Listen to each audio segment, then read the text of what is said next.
The room was silent until the chain creaked. Somewhere in the belly of an old Castilian fortress, light trembled upon damp stones. The air was thick with incense, not devotion. Smoke curled upward, clinging to iron hooks and wooden beams blackened by time. The faint drip of water echoed from a corner, mingling with a whisper that was not quite prayer.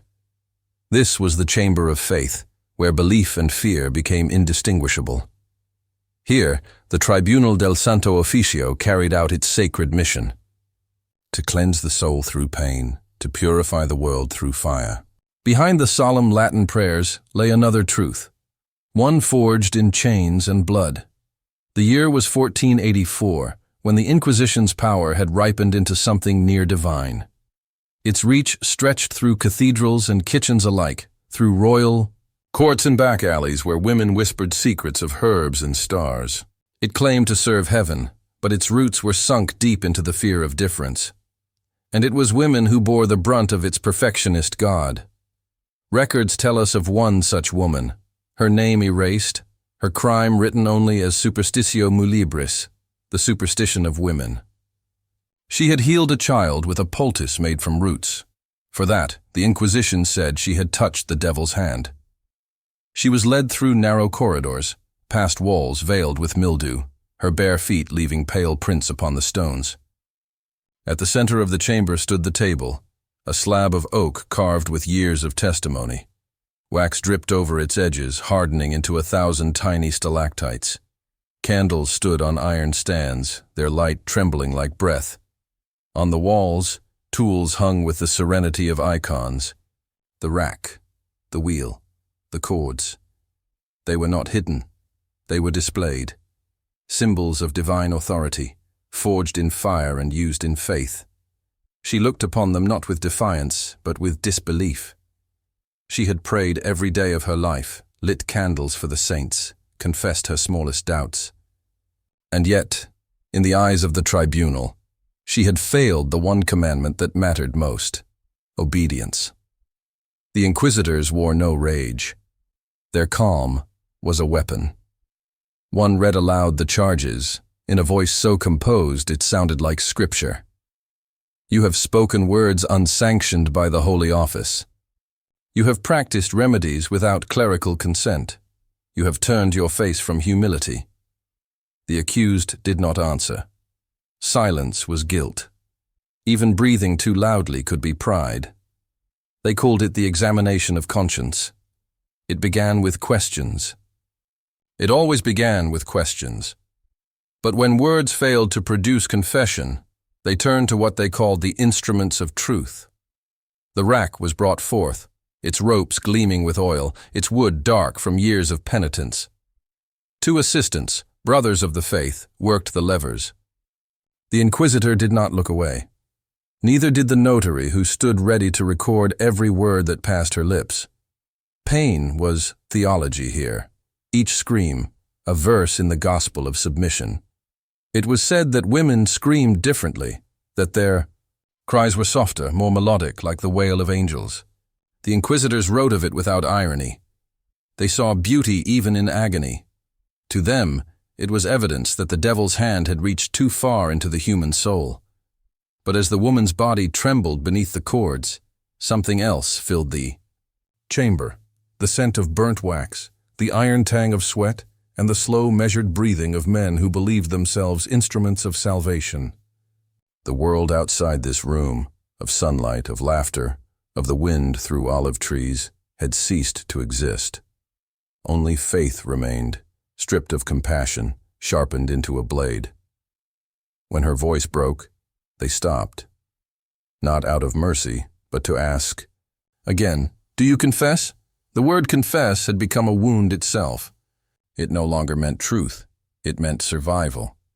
And survival meant submission. She nodded. A confession was written, her trembling hand pressed to the parchment. In that moment, her name was extinguished. The church would remember her only as another redeemed soul, saved by torment. The chamber fell silent again, except for the slow extinguishing of candles. One of the brothers whispered a prayer, short, mechanical, practiced. Dominus illuminatio mea. The Lord is my light. The irony drifted unnoticed through the smoke. Outside, the bells of Toledo rang midnight. In another cell, another woman waited, hearing the distant groan of the rack through the walls. She did not know whose voice it was, but she prayed all the same, for the scream to stop, for dawn to come, for heaven to remember mercy. In the halls above, the inquisitors walked past the painted crucifix, their faces bathed in candlelight. They believed they had done God's work, that through suffering they had purified a soul. They would sleep that night with the peace of men who mistake obedience for virtue. And yet, in the quiet beneath those stones, something lingered. A residue of breath. A shadow that would not fade. The chamber of faith had claimed another life, and with it, another piece of humanity. Centuries would pass before its walls crumbled, before its relics were locked behind glass and called history.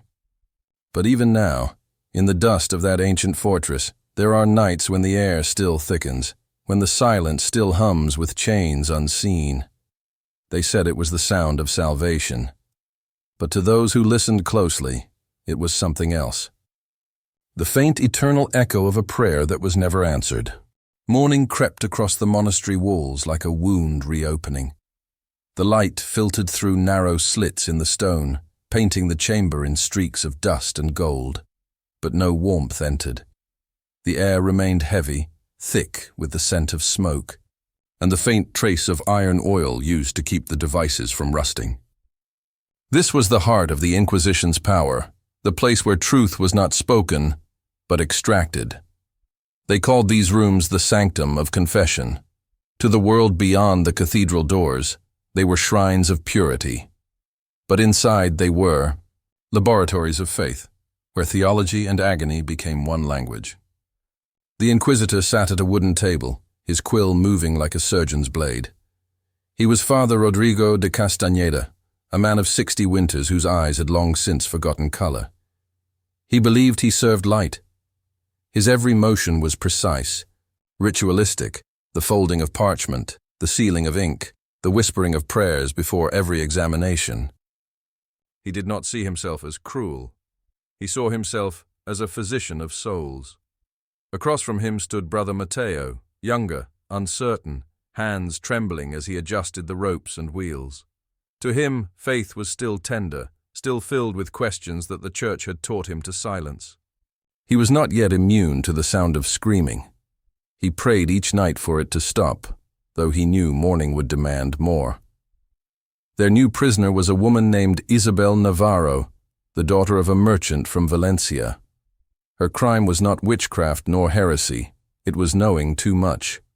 She had spoken in the marketplace of the stars that guided sailors, of how tides could be measured by the moon. Men had called her brilliant, priests had called her dangerous. And so she found herself beneath the vaulted ceiling of the tribunal, her wrists bound, her eyes calm in defiance. "Do you deny consorting with the devil?" Rodrigo asked. His tone was steady, the voice of authority polished by years of repetition. "I deny nothing," Ysabel whispered, "because there is nothing to deny." That quiet composure unsettled him. The Inquisition's machinery fed upon fear, not calmness. He nodded toward Brother Mateo. The younger man hesitated, then reached for the ropes. The device before them was simple, yet absolute. The rack. 2 wooden drums connected by a frame of oak and iron. Ropes coiled at each end, ready to draw limbs apart inch by inch. They called it the question, because every turn of the wheel demanded an answer. As the first rotation began, the sound was almost gentle, a soft groan of wood against iron.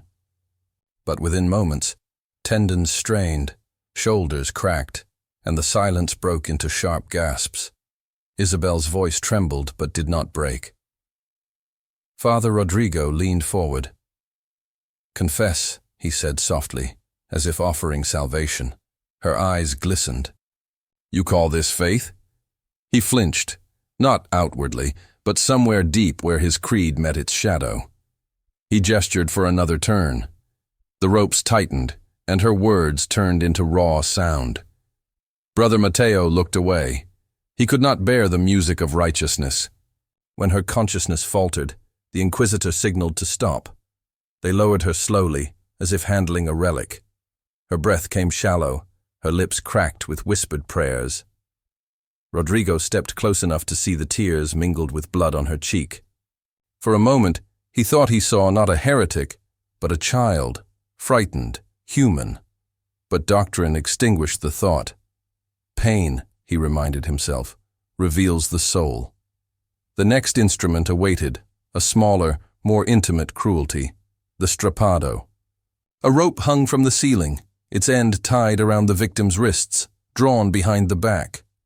The body would be lifted until the shoulders dislocated, then dropped, again and again. They called it suspensio pia, pious suspension. Every movement was a prayer in motion. Ysabel was lifted into the air. Her body swung, her breath sharp and fragmented. The chain creaked with rhythm, like a metronome counting faith's perverse heartbeat. Father Rodrigo watched without expression. His quill moved, recording each stage of purification. Brother Mateo, pale as parchment, held the crank, but dared not look up. The woman's silence endured longer than most. And that silence began to disturb them both, not because it defied the ritual, but because it echoed back their own. In that echo, even the Inquisitor heard something unfamiliar, doubt. When she fell unconscious, they cut her down. The chamber reeked of oil and fear. Candles flickered low, casting shadows that seemed to crawl along the floor. Rodrigo dismissed the attendants and stood alone before the instruments. To his eyes, they were sacred symbols, tools of divine justice. Yet in the stillness, he began to see them differently. The rack resembled an altar. The ropes, rosary beads. Each confession drawn from flesh became another offering to a god he could no longer name. He touched the cold iron, and for the first time, it did not feel holy. Brother Mateo lingered in the doorway, uncertain. "Father," he whispered. "Does pain truly save the soul?" Rodrigo turned slowly, his face unreadable. "Salvation is not ours to understand," he said. But even as the words left his mouth, they sounded hollow, fragile, like a prayer that had lost its meaning centuries ago.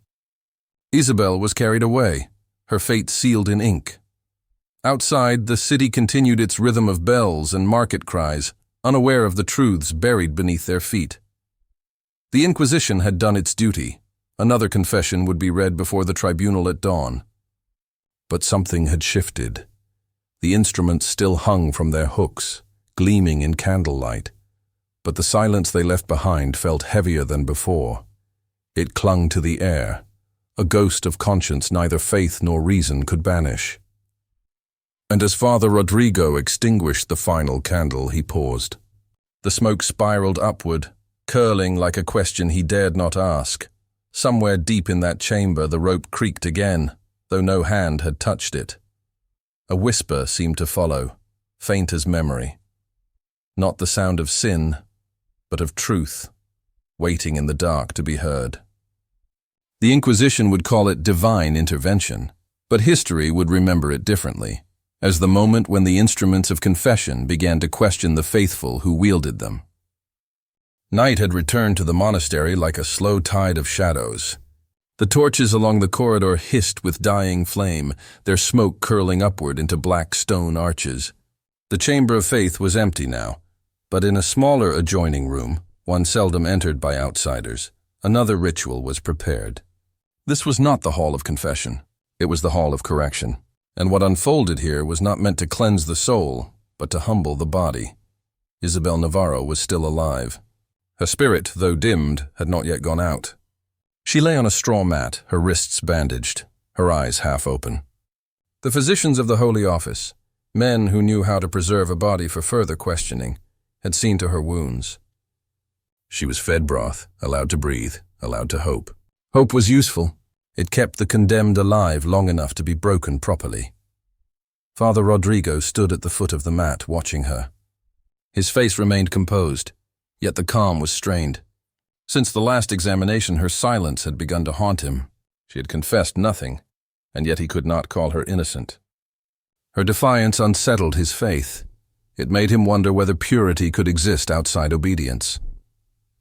Brother Mateo entered quietly, carrying a small chest of iron implements. He set it on the table and unlatched it with care, as though revealing relics. Inside lay the next devices, smaller, crueler, designed not for the body's destruction, but for its humiliation. "The tribunal has ordered her public correction," Rodrigo murmured, his voice nearly swallowed by the chamber's chill. "She will not die by fire. Her repentance must be made visible." He drew from the chest a glimmering piece of iron, the scold's bridle. A cage of metal designed to encase a woman's head, with a flat plate meant to press upon the tongue. A single spike jutted from its center so that speech became agony. The church called it bridle of silence.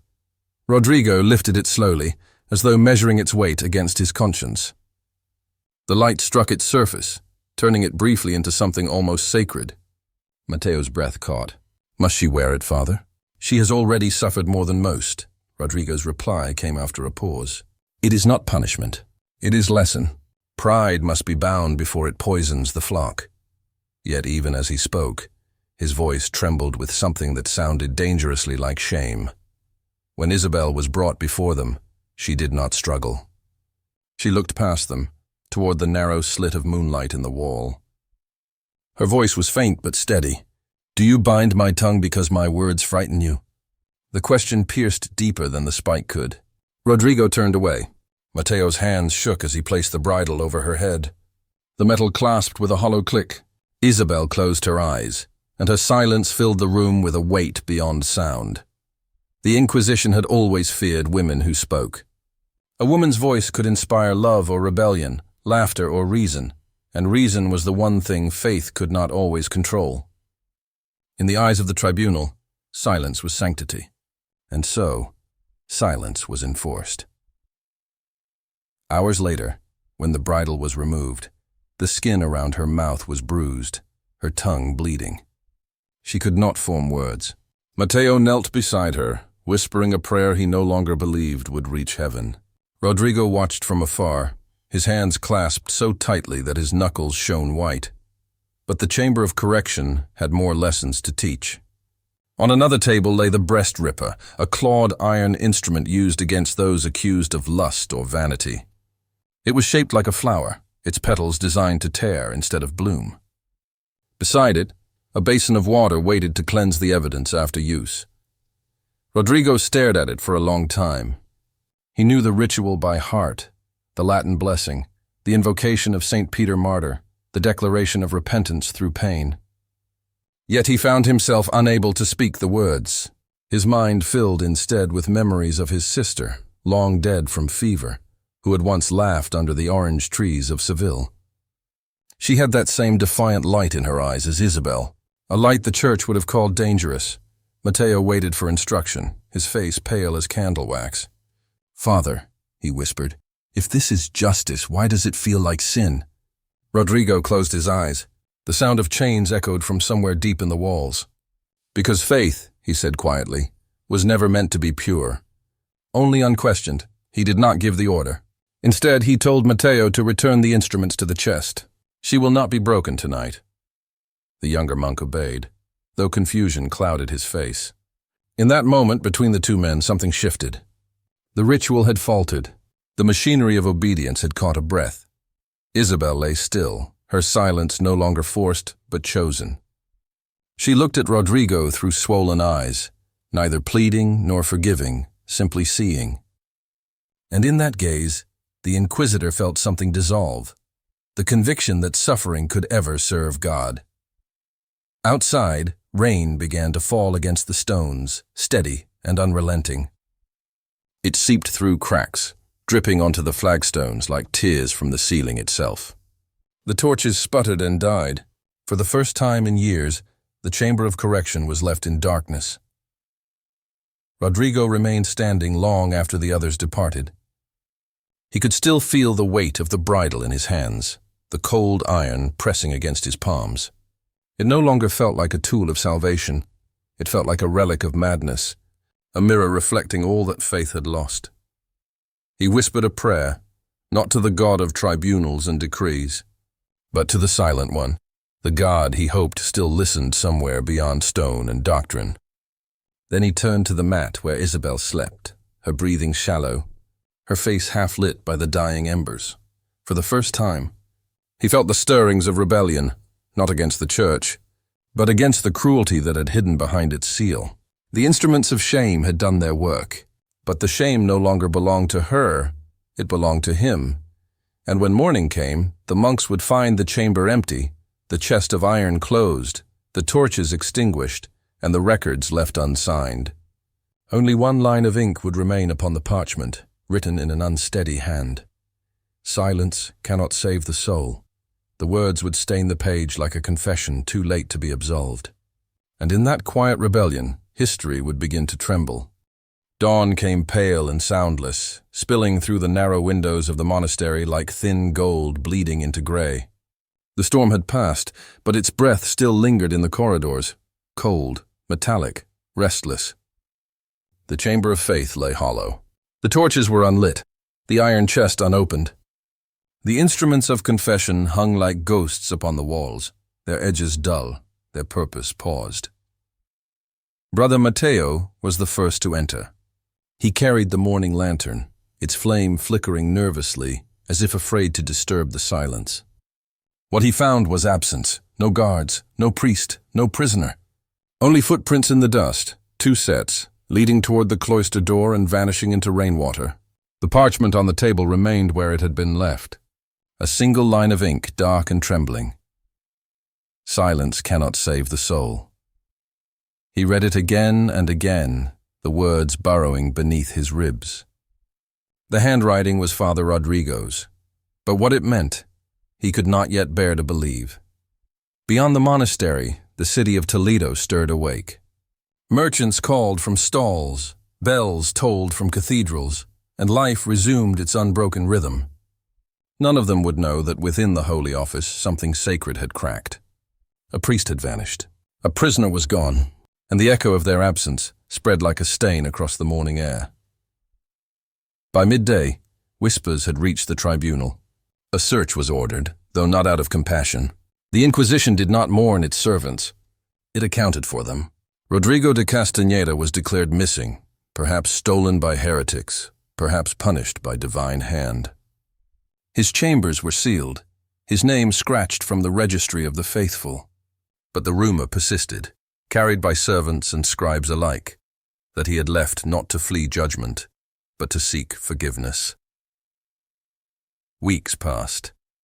The chamber remained unused, the air within it colder each day.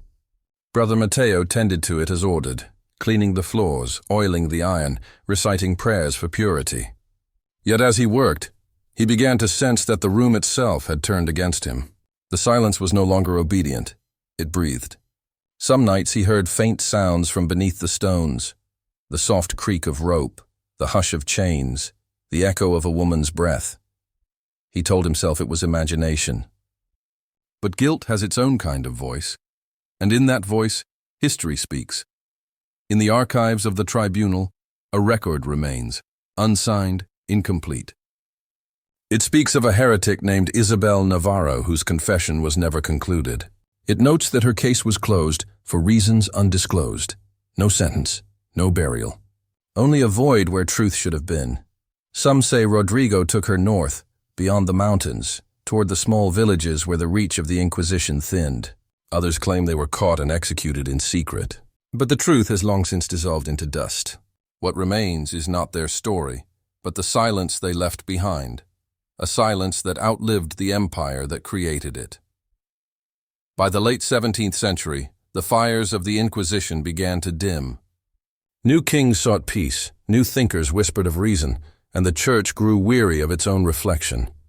The racks were dismantled, the bridles buried, the chambers sealed. But nothing built for fear ever truly disappears. Beneath the convents and cathedrals of Spain, the stones still breathe the memory of what was done in the name of salvation. Centuries later, When historians first uncovered the ruins of those rooms, they found the marks of fingernails etched into the wood, candle soot climbing the walls like veins. On one wall, half buried beneath plaster, a faint inscription remained in Latin, Veritas muta est. Truth is silent. Perhaps it was written by an inquisitor, perhaps by a victim, perhaps by both. Brother Mateo lived long enough to see the Inquisition fade into history. He never spoke of Father Rodrigo again. But in his final years, he wrote a small journal, never published, later found hidden behind a chapel altar. In it, one passage stood apart from the others, written in trembling script. I once believed that faith was a light in darkness, but I have learned that when light blinds the eyes, darkness is the only mercy left. Those words, too, were forgotten.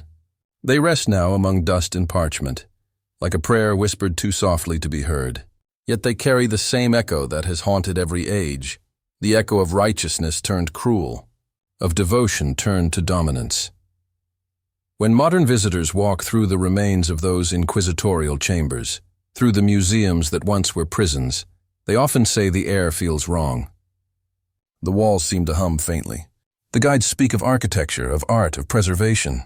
But if one listens closely beyond the practiced words, one can almost hear the faintest sound, a breath caught between centuries, a rustle of chains that no longer exist. It is not the ghost of any single woman. It is the memory of all who were silenced, of Ysabel and countless others whose names were erased by fire and ink. Their pain, once used to prove holiness, has become the final proof of hypocrisy. And somewhere, deep beneath the monastery's foundations, the chamber of faith still waits. The iron has rusted, the ropes turned to dust, but the air holds what it once witnessed. When the wind passes through the corridors, it moves like a sigh from another world. They called it purification. They called it justice. They called it faith. But the stones remember differently, and if you stand there long enough, in that dim light between shadow and dawn, you may feel it too, the weight of history pressing on your chest, the cold whisper of those who were made to confess without sin, and the question that still lingers unanswered through time. What is left of faith when mercy is gone? Because even now, beneath the crumbled ceilings of that sacred ruin, something trembles still. Not rage, not vengeance, only truth, mute, eternal, waiting to be heard. And somewhere beneath those stones, her scream still trembles.